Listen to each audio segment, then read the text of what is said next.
So guys, nandito naman tayo guys. Ngayon guys, no? So mag-trouble at magda-diagnose tayo ng Sinotrack na 10-wheelers na mixer. Ito siya guys, oh. So kasi low power daw.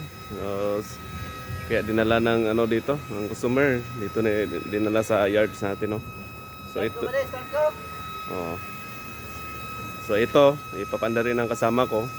I-actual namin kung anong dahilan ng niya, bakit siya low power. So dito, ang diagnose namin sa injector. So, ito, i-actual namin para malaman natin kung anong injector yung sira. So yan ang kasama ko dyan. So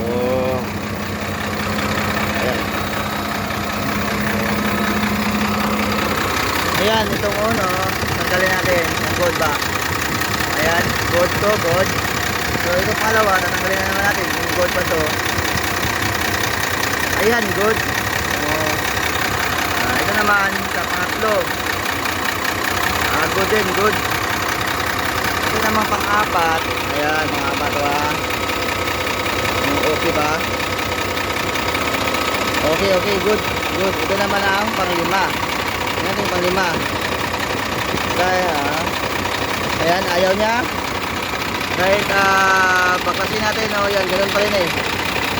Wala nang nangyari, oh, yan, oh, wala nangyari. Ito naman yung pang-anim. Pang-anim. So, wala nangyari, oh, yan, oh, wala. So, ang problema niya is 5 and 6. Okay, balik. guys, so yan. Nakuha na ng kasama ko guys, no? So yan, gicheck na namin. So 4 na injector lang yung gumagana. So kaya ito low power ito na unit. Kaya pala walang lakas dahil may sira siya na dalawang injector.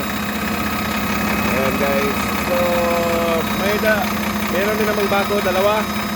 So ang suggest ko, dapat palitan na lang yung yung 4 na luma, kasi papunta naman ang yung number 1 paano na yun, sira na rin yun kasi hindi na masyadong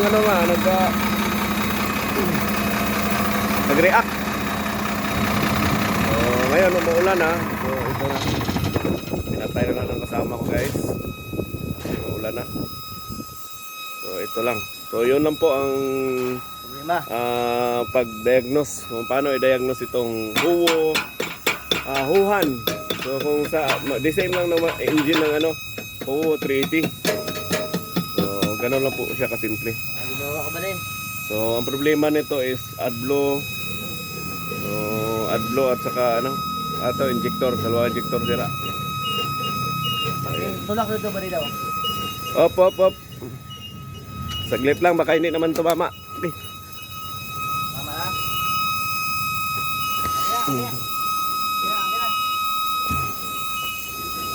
Ayun, shoot guys, yun. So yan, bagong pinalitan namin kanina kasi natamaan yan. So binatakbo kasi ito na hindi na guys ba, hindi na set yung cabin.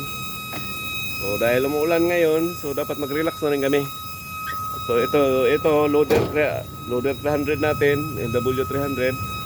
2 years old na itong unit. So ang problema nito is injection pump, no. Humahalo din yung crudo sa langis. Oh, Ayan, tinanggal na namin. Binaklas na namin 'yan. So ito pag pinadala namin sa calibration. So yun, kawawa yung kasama ko. Nagkalsa ng nagdala ng toolbox. So relax tayo guys. Salamat.